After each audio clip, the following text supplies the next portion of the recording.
Ito ang Biyahe by DJ Lala Banderas.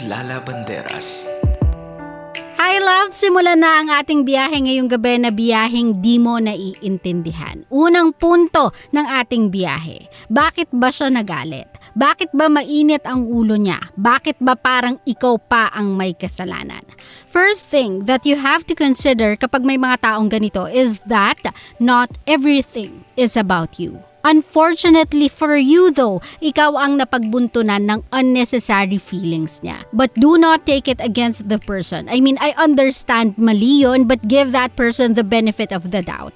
We all have our bad days, bad luck. So kung alam mong wala ka namang nagawa to merit that reaction, then pwede mo nang i-consider na hindi lang talaga maganda yung timpla ng tao. A little understanding from your end goes a long way. Remember that whenever merong isang taong nag-snap sa'yo nang hindi mo alam kung ano ang rason, they are just having a bad day. That doesn't mean masama silang tao.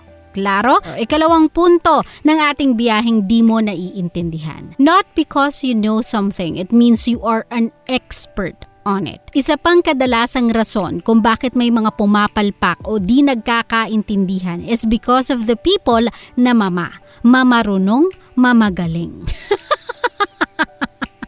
Mga taong nakapagbasa lang o nakadinig lang ng kwento kung kanino mang kaibigan, akala mo eksperto na.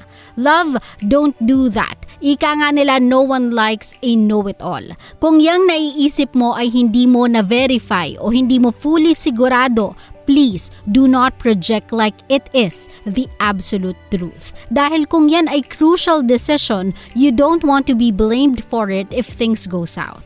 Pero kung literal na alam mo yan, then go for it. If hindi sila nakinig, then that's on them.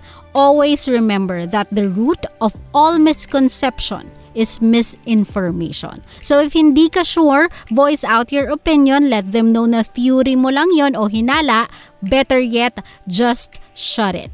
Less talk, less mistake. Klaro? At aawat muna tayo sa ating biyahe ngayong gabi at dadako muna tayo sa ating biyahe sender of the night. Itago na lang natin siya sa pangalang Tomas. Ito ang biyahe ni Tomas. Hello po DJ Lala and good evening. I share ko lang po yung problema naming mag-asawa ngayon. Nakakahiyaman pero wala akong makausap at malabasan ng sama ng loob ko. May asawa po ako at 2 anak. Hindi ko na po babanggitin yung mga pangalan nila. Hindi ko kasi alam kung ano at saan ba magsisimula yung problema namin. Dahil puro trabaho at bahay lang naman talaga ako eh. Oo, na-addict ako sa online games pero hindi ko naman nakalimutan yung obligasyon ko para sa pamilya ko hanggang sa nagkasakitan kami. Oo, nasaktan ko siya pero hindi ko kasi napigilan yung sarili ko dahil napuno na ako sa kanya. Halos lahat na lang ng kamalian ko pinupunan niya tapos sinabihan niya pa ako ng isang walang kwentang ama. Sinabi niya yun lahat sa akin. Pati pagsiselos ng walang kadahilanan para pagselosan, nagagawa niya. Ngayon, hindi ko nakakasama yung mga anak ko dahil nilayo niya sa akin. Hindi ko alam kung saan ako lulugar. Pati sarili kong magulang pinapaniwalaan nila kung ano yung sinasabi sa akin. Hindi ko masabi ng maayos sa pamilya ko kung ano talaga yung nangyari dahil pinapalabas pa ng asawa ko, kakasuhan ako dahil sinaktan ko yung mga bata na hindi naman nila alam ang punot dulo kaya nagkasugat yung mga bata. Hindi ko na alam DJ Lala kung ano yung gagawin ko lalo na't lahat ng mga tao dito ang tingin sa akin masama at walang kwentang ama. Ano po ba ang gagawin ko? Hi Thomas, well sorry to hear na kailangan mong mawalay sa mga anak mo at ganyan yung pinagdadaanan mo. Well, I'll go straight sa payo ko sa'yo ha. Love, you have to prove them wrong by getting better. Instead of fighting fire with fire, calm down, assess the situation, address the issue, and get better. Kung sasalubungin mo kasi yung init ng ulo, sa init ng ulo din, walang mangyayari. Hindi ka din pwedeng magdahilan kasi at this point, masyado na silang mainit to listen to your reasons. Admit your mistakes and nothing more than what you've done wrong. If nasaktan mo yung asawa mo, admit it. Pero kung hindi naman ikaw yung nanakit sa mga anak mo, then don't admit that. At this point, honestly and frankly, wala ka nang magagawa kundi magpakumbaba at makipag-areglo. I am not a lawyer. You may consult one for legal actions only if hindi nakuha sa maayos na usapan. Your family on the other hand must have sided with your former partner kasi kilala ka nilang may temper at sa ngalan ng mga bata. So again, magpakumbaba ka at mag-apologize. Tomas, tatandaan mo, blood will always be thicker than water. So kung magpapakumbaba ka lang, baka matulungan ka pa nilang kausapin yung dati mong partner na wag nang maghabla ng kaso laban sa'yo. Pero Tomas, you have to be better than that. You have to control your temper, my love. Kahit sa ang anggulo sa mata ng batas at mata ng ibang tao, mali na mapagbuhatan mo ng kamay ang isang babae. Another point, games are for leisure. Pag may free time at pag may stable income lang, it should be at the least of your priority. Love, hindi ka na bata, may obligasyon at pananagutan ka na. I hear you when you say hindi ka naman nakakalimot, pero ang tanong ay kung nagiging sapat ba? If not, then unfortunately, kailangan mong iisang tabi ang laro at gamitin ang oras para maging sapat kung ano man yung kinakailangan para maging sapat. It's not too late for you, my love, but you have to lower your pride and you have to get better. Hindi na sa ngalan ng relasyon nyo o sa ngalan ng kalayaan mo, kahit para na lang sa mga anak mo. Okay? Magpakumbaba.